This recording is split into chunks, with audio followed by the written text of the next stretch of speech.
नमस्ते। आप सब लोगों का हिंदी की इस क्लास में एक बार फिर से स्वागत है। बीए पार्ट सेकंड के सेकंड पेपर में हम लोग इस समय पढ़ रहे हैं अंधेर नगरी नाटक भारतेंदु हरिश्चंद्र द्वारा ये रचित है। भारतेंदु हरिश्चंद्र हिंदी नाटक के जनक कहलाते हैं। भारतेंदु युग उनके नाम से जाना जाता है।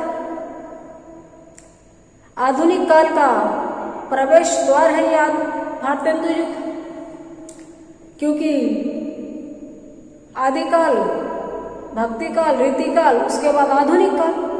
आधुनिक काल में आपको समस्त विधाओं तक, समस्त भेदों तक पहुंचने के लिए भारतेंदु युग में प्रविष्ट होना पड़ता है। भारतेंदु युग के बाद ही द्विवेदी युग, छायावाद, प्रगतिवाद, प्रयोगवाद, नई कविता और हिंदी भाषा के संबंध में भी भारतेंदु का योगदान हम देख चुके हैं। समाज को साहित्य में दर्शाने वाले सिपाही के तौर पर प्रेमचंद के समकक्ष भारतेंदु को देखा जाता है। भारतेंदु का योगदान बहुमुखी है। अपने नाटकों के माध्यम से समाज की बुराइयों को दिखाने का काम इन्होंने उस समय किया था जब साहित्य को राज दरबारों की चीज समझा जाता था। इनके नाटकों के पहले धार्मिक आडंबरों, अत्याचार, राजकीय व्यवस्था द्वारा दिया गया शोषण, रिश्वतखोरी, कदाचार, भ्रष्टाचार, जो भी कह दीजिए, युवाओं का दिग्भ्रमित होकर गलत रास्ते पर बढ़ चलना, कुंठित व्यक्तित्व का हो जाना, नशे की लत, इन सब चीजों पे आप देखिए भारत दुर्दशा निबंध में, नाटक में ही कितनी खूबसूरती से उन्होंने उस समय बता दिया था। आज होते तो बहुत आलोचना का शिकार होते। ठीक उसी तरह से अंधेर नगरी नाटक में भी इन्होंने व्यवस्था जनित खामियों पर तीखा प्रहार किया है। महंत जी के दो शिष्य हैं, नारायण दास और गोवर्धन दास। दोनों शिष्यों को वो अलग अलग दिशा में भेजते हैं। नए नगर में आए हैं तो दोनों शिष्यों को सीधा लेने, दान दक्षिणा लेने के लिए दोनों दिशाओं में भेजते हैं। स्वयं उनका इंतजार करते हैं। दोनों शिष्य अलग अलग दिशाओं से आते हैं। गोवर्धन दास के अनुभवों पर बात की गई है कि वो उस नगर में जब जाता है तो हैरान रह जाता है। प्रत्येक वस्तु का मूल्य टका सिर, टके में सिर, चाहे वो साग भाजी हो, चाहे वो काजू किशमिश हो, चाहे वो मिठाइयाँ हो, चाहे वो मछली हो, और चाहे वो धर्म, कर्म, मजहब, जात, कर्तव्य बेचना हो। वकील, कोर्ट, कचहरी, सबकी कीमत टके सिर। लौटता है, 7 पैसे मिले थे तो 3.5 किलो मिठाई लेके पहुंचता है गुरुजी। तो संदिग्ध अवस्था में पहुंचा देते हैं सारे उसके उपक्रम को कि नहीं भाई, इतना महंगा, इतना सस्ता अगर कुछ मिल रहा हो, सब चीजें एक कीमत पे मिल रही हो, तो वो जगह संदेहास्पद है, संदिग्ध है, सही नहीं है। जहां पर व्यक्ति की वस्तुओं की, उनकी जरूरत, उनकी उत्पत्ति, उनकी उपलब्धि के आधार पर अलग अलग कीमत नहीं है, उनमें कोई भेद नहीं है, सब एक बराबर है, वो जगह सही नहीं है। वहां विवेक नहीं होता, वहां पर सोचने समझने की शक्ति नहीं होती, हमें यहां से चल देना चाहिए। लेकिन गोवर्धन दास नहीं मानता है, कहता है कि पूरी उम्र गरीबी में निकल गई, फाका कशी में निकल गई, मैं तो कहता हूँ आप भी यही रहिए, हम मजे से खाएंगे। पर गुरुजी और नारायण दास चले जाते हैं। गोवर्धन दास बैठ के सारी मिठाई को अकेला खुश होकर खाता है। गुरुजी कहते हैं ठीक हो, कोई कष्ट हो तो बुलाना। पहले तो कहते हैं बहुत कष्ट होगा, बोलता आपकी दया से कोई कष्ट होगा ही नहीं। फिर गुरुजी आशीर्वाद देके चले जाते हैं कि ठीक है भाई, कोई कष्ट हो तो याद कर लेना। दृश्य परिवर्तित होता है। चौथा दृश्य है राज्यसभा। राजसभा, राज दरबार। राजा, मंत्री और नौकर लोग यथास्थान स्थित है। राजा अपनी जगह पे बैठा है, मंत्री अपनी जगह पे, और नौकर स्थित है अपनी यथास्थिति पे, नियत जहाँ नियत स्थान है। नौकर खड़े रहते हैं, कोई चमड़ा डुला रहा है, पंखा हिला रहा है, कोई पान लेके आ रहा है। एक सेवक चिल्लाकर पान खाइए महाराज, एकदम से चिल्ला के बोलता है पान खाइए महाराज। इसमें पा लिखा है, न रह गया। राजा पिनक से चौंक के घर बढ़ाकर उठता, क्या कहा सुपन खाइए। अब देखिए कोई आंख लगा के बैठा हो, झपकी लग रही है, और उसके पास आप जोर से बोलो लो खाना खा लो, वो चौंक जाएगा, अरे क्या हो गया, कौन आ गया, कहाँ आग लग गई। आपने तो खाना दिया था, लेकिन उसको लगता है आग लग गई। तो राजा को वो बोलता है महाराज पान खा लीजिए। राजा पिनक से चौंक के घबरा के उठता है, क्या कहा सुपन कहाँ है महाराज। भागता है, डरपोक भी है, मूर्ख भी है, ऊंचा भी सुनता है। मंत्री ने राजा का हाथ पकड़ के कहा नहीं नहीं, यह कहता है कि पान खाइए महाराज, पान खाने को कह रहा है। दुष्ट लुच्चा पाजी हमको महाग डरा दिया। मंत्री इसको 100 कोड़े लगे। कहता है दुष्ट कहीं का पाजी, मेरे को बिना मतलब डरा दिया। मंत्री इसको 100 कोड़े लगाना, मैं डर गया इसकी वजह से कि सुपन खा गई। मंत्री कहता है महाराज इसका क्या दोष है, न तमोली पान लगाकर देता न यह पुकारता। कहता इसका क्या दोष है, तमोली ने इसको पान लगा के दिया, इसने आके आपको पुकार लिया, तो दोस्त तो तमोली का है। राजा कहता अच्छा तमोली को 200 कोड़े लगे। अजीब राजा है। अरे तुमको नहीं सुना, नींद खराब हो गई, तुम डर गए, तो उसका दोष आवाज लगाने वाले को, पर यही होता है। राजा बोला रात है, मंत्री बोला रात है, रानी बोली रात है, ये सुबह सुबह की बात है। वो जो बोलेंगे वही होगा। गोरख पांडे की छोटी सी कविता है नहीं। तो राजा ने कह दिया कि भाई मेरी नींद में खलल हुआ, मुझे डर लगा, इसकी वजह से डरा। पान वाले को 100 कोड़े। मंत्री ने सोचा थोड़ा ठंडा कर देते हैं, तो कहता है कि इसकी कोई गलती नहीं है, तमोली ने पान दिया तो इसने दे दिया, तो कहता है चलो उसको 200 कोड़े लगाओ। ओहो, मंत्री कहता पर महाराज आप पान खाइए सुनकर थोड़े ही डरे हैं, आप तो सुपनखा के नाम से डरे हैं। सुपनखा की सजा हो कि भाई आप पान खाने की बात से नहीं डरे ना, कि पान खा लीजिए आप डर गए। आपको क्या सुना, सुपनखा आ गई, तो उसके नाम से डरे हैं, तो सजा सुपनखा की हो। राजा घबरा कर कहता फिर वही नाम, अरे ये नाम मत लो तुम, उसको उस नाम से ही डर लग रहा है। मंत्री तुम बड़े खराब आदमी हो, हम रानी से कह देंगे कि मंत्री बेर बेर तुमको सब बुलाना चाहता है, नौकर नौकर शराब लाओ जल्दी नौकर। जैसे कोई एडिक्टेड आदमी हो, थोड़ी थोड़ी देर में नशा चाहिए, वैसे करता राजा, और बोलता है मंत्री को देखो तुम बार बार फिर वही नाम ले लो, हम रानी से कह के तुमको सजा दिलवा देंगे। बस बोल देंगे उसको कि तुमको सौतन का नाम से डराता है, सौतन लाना चाहता है। और नौकर को कहता नौकर नौकर शराब, बस इतनी टेंशन नहीं झेल सकता राजा। नौकर 2 आता है, नौकर 2 यानी नौकर नंबर 2 एक सुराही में से एक गिलास में शराब उछल कर देता है। एक सुराही में से गिलास में उसको शराब उछल कर उलट कर देता है। लीजिए महाराज, पीजिए महाराज, लीजिए शराब पीजिए। राजा मुंह बना के पीता है, शराब टेस्टी नहीं लगी उसको, और दे। शराब टेस्टी नहीं लगती, फिर भी लोग और पी जाते, कहता और दे। अपने पथ में यानी आकाशवाणी, बोलने वाला दिखाई नहीं दे रहा लेकिन आवाज आ रही है, दुहाई है दुहाई, ये शब्द सुनाई देता है। कौन चिल्लाता है, पकड़ लाओ। राजा कहता है कौन चिल्ला रहा है, पकड़ के लाओ उसको।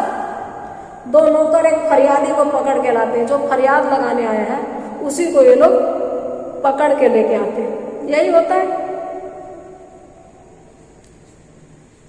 ऐसे लोग जो समाज में बदलाव चाहते हैं, जो गरीब का फ्री में इलाज करते हैं, जो अपनी नागरिकता के लड़ते हैं, जो शो करते हैं, जो विरोध, गलत बात का विरोध करते हैं, उस गलत बात को दूर नहीं किया जाता।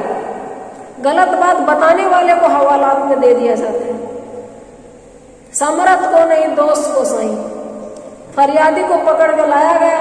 फरियादी बोलता दोहाई है महाराज, दोहाई है, हमारा न्याय हो, बहुत बहुत दोहाई है, मेरा न्याय किया जाए। राजा बोलता है चुप रहो, तुम्हारा न्याय यहाँ ऐसा होगा जैसा जम के यहाँ भी ना होगा। बोलो क्या होगा? न्याय बोला, न्याय नहीं, जो अपने आंचलिकता का प्रभाव है उसके अकॉर्डिंग कि तुम्हारा न्याय तो यहाँ ऐसा होगा कि जो जम के यहाँ भी नहीं होता। मृत्यु लोक के बाद उधर यमलोक में यमराज भी नहीं करते, ऐसा न्याय कर देंगे हम। तुम चुप रहो, बोलेगा तब तो पता चलेगा, चुप रहो। फिर कहता है बोलो क्या हुआ? महाराज कल्लू बनिया की दीवार गिर पड़ी, सो मेरी बकरी उसके नीचे दब गई। दोहाई है महाराज न्याय। कहता है कि कल्लू बनिया की दीवार गिर पड़ी, उसके नीचे मेरी बकरी दब गई। बकरी कीमती है, इनके लिए घर चलाने का साधन है बकरी, या तो मेमने बेचते हैं या बकरी का दूध निकालते हैं। कहता है कल्लू बनिया के दीवार के पास वो खड़ी थी, दीवार उसके ऊपर गिर पड़ी तो बकरी मेरी मर गई, मुझे न्याय चाहिए। राजा नौकर को बोलता कल्लू बनिया की दीवार को अभी पकड़ के लाओ, दीवार गिरी थी तब मराना, दीवार को पकड़ के लाओ। मंत्री कहता है महाराज दीवार नहीं लाई जा सकती। देखिए ऐसा राजा है, मुर्दों को बुला लेते हैं गवाही देने के लिए, सब सांकेतिक है समझिए। तो कहता दीवार नहीं लाई जा सकती। राजा कहता अच्छा उसका भाई, उसका लड़का, दोस्त, आसना जो हो उसको पकड़ लाओ। कोई उसका भाई है, उसका बेटा है, उसका दोस्त है, उसका परिचित है दीवार का, उसी को पकड़ के ले आओ। मंत्री कहता है महाराज दीवार ईंट चूने की होती है, उसके भाई बेटा नहीं होता। मंत्री भी देखिए बड़ा धैर्यवान है जो समझा रहा है। कहता है दीवार जो है वो ईंट और चूने की होती है, उसके कोई भाई बेटा नहीं होता। अब जरा सा दिमाग लगाया राजा ने, कहता अच्छा कल्लू बनिया को पकड़ लो, जाओ। दीवार कल्लू बनिया की थी, उसको पकड़ लो भाई। नौकर लोग दौड़कर बाहर से बनिया को पकड़ के लाते हैं, नहीं तो सीधा हिसाब था, इतना बड़ा राजा है, बकरी की कीमत इसको कुछ दे देता राज दरबार से। बनिए कोई बुलवाता, बनिए से दिलवा देता हर जाना, लेकिन उसको लाओ, उसको लाओ, उसको लाओ, सिर्फ कैसे बनेगा? उसकी मूर्खता पूरी तरह से प्रदर्शित कैसे होगी? कल्लू बनिए को पकड़ के लाते हैं। क्यों पे बनिए? इसकी लड़की नहीं बरकी, क्यों दबकर मर गई? देखिए बकरी नहीं बोला है, जैसे अमरूद को कुछ लोग अमदूर बोलते हैं, चूरमे को चुमरा, वैसे कह रहा क्यों भाई इसकी लड़की नहीं बरकी क्यों दबकर मर गई? मंत्री कहता महाराज बरकी नहीं बकरी। धीरे से मंत्री समझाता महाराज बरकी नहीं है बकरी है। हाँ हाँ बकरी क्यों मर गई? बोल बोल, अभी नहीं फांसी देता हूँ तुझे, चल। इसकी बकरी क्यों मरी? फांसी देता हूँ। महाराज मेरा कुछ दोष नहीं है, कारीगर ने ऐसी दीवार बनाया कि बनिया जानता है इससे गला कैसे छुड़ाया जाएगा। मूर्ख राजा की टेक्निक को समझ रहा है, समझदार बनिया कहता है देखिए महाराज मेरा तो इसमें कोई रोल है नहीं, मेरा कोई दोष नहीं है। दीवार कारीगर ने बनाई थी और उसने ऐसी दीवार बनाई ही क्योंकि वो गिर गई, वो गिर गई, बकरी मर गई। राजा कहता अच्छा इस मल्लू को छोड़ दो, कारीगर को पकड़ लो। खून का बदला खून, बकरी मरी है तो उसके एवज में सजा तो होगी और मृत्यु की होगी, क्योंकि बकरी की भी मृत्यु हुई थी। तो यहाँ से देखिए बनिया बरी होना शुरू हुआ, एक एक करके लोग बरी होते जाएंगे, कौन फंसता जाएगा। इस मल्लू को छोड़ो, कारीगर को पकड़ लाओ। कल्लू जाता है, लोग कारीगर को पकड़ लाते हैं। कल्लू चला गया, कारीगर को पकड़ लाया। क्यों पे कारीगर इसकी बकरी किस तरह मर गई? बता कैसे मरी इसकी बकरी? बहुत गुस्से में राजा, छोड़ बता फटाफट पहले, ये बकरी कैसे मरी इसकी?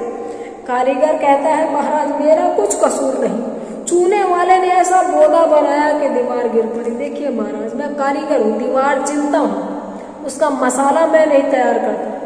चूने वाले ने ऐसा बोदा ढीला मसाला बनाया कि दीवार टिकी नहीं, मजबूत बनी नहीं, उसमें पकड़ नहीं बनी। मैं क्या बताऊं? राजा कहता है अच्छा इस कारीगर को बुलाओ। नहीं नहीं निकालो, उस चूने वाले को बुलाओ। सीधे से बोल भी नहीं पा रहा, इतना नशा कर लेता है, इतना दारू खो रहा है ये। अब कारीगर ने तो जवाब दे दिया कि दीवार मैंने तो बनाई थी, मसाला मैंने तैयार नहीं किया, वो इतना गीला इतना ढीला था कि दीवार में चिपकने की शक्ति कम थी। तो बोलना चाहिए इस कारीगर को निकालो। कहता है इस कारीगर को बुलाओ। नहीं नहीं निकालो, बाद में याद आता है, उस चूने वाले को बुलवाओ। कारीगर निकाला जाता है, चूने वाला पकड़कर लाया जाता है। हंसते रहिए, माथा पीटते रहिए। ऐसे शासक हों तो ऐसे ही न्याय होता है। चूने वाला आता है, क्यों पे खैर सुपारी चूने वाले, इसकी कुबड़ी कैसे मर गई। अब सुपारी चूने वाला समझ रहा है उसको पान वाला, ये चूने वाला दूसरा है जो चूना घोलता है।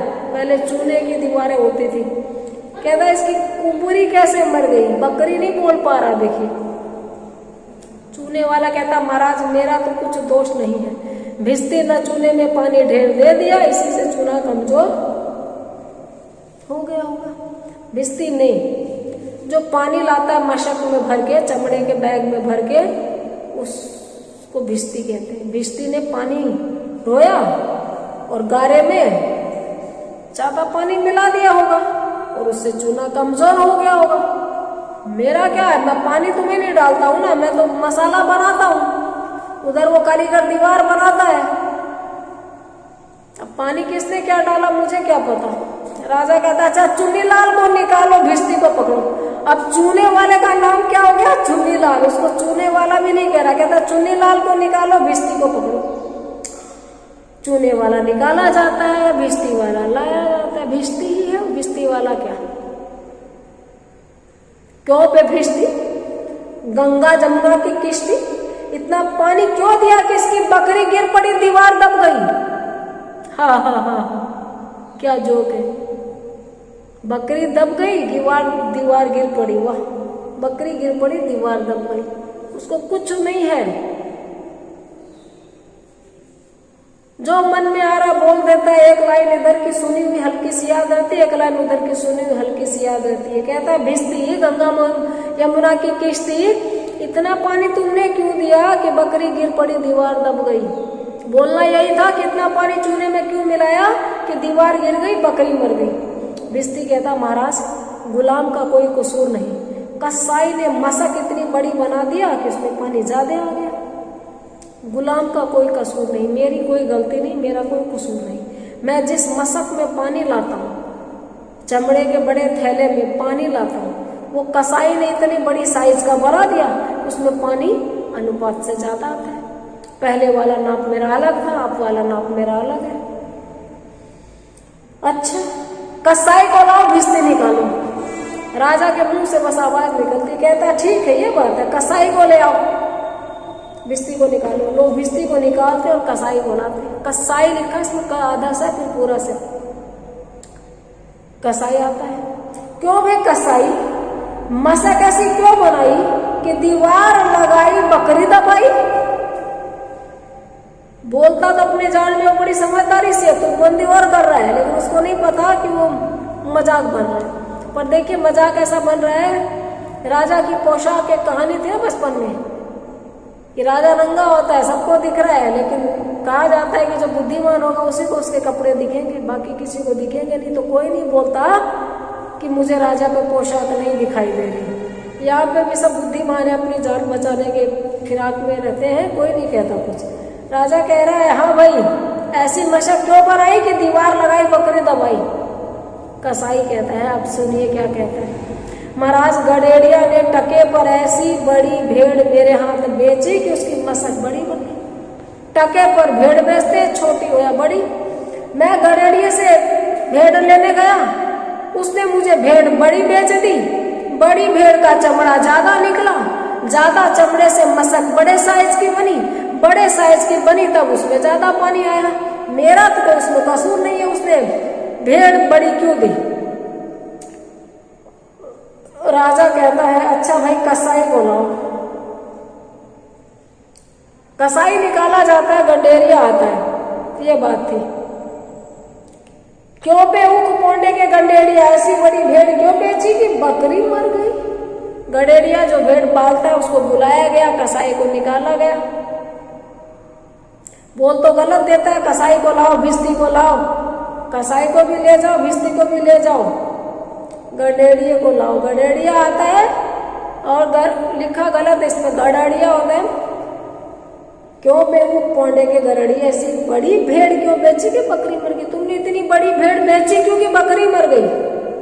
गरेड़िया कहता है महाराज उधर से कोतवाल साहब की सवारी आई, सो उसके देखने में मैंने छोटी बड़ी का ख्याल ही नहीं किया, मेरा कुछ कसूर नहीं। जब मैं भेड़ बेच रहा था मेरे हाथ में 2 भेड़ों की रस्सी थी, एक छोटी एक बड़ी।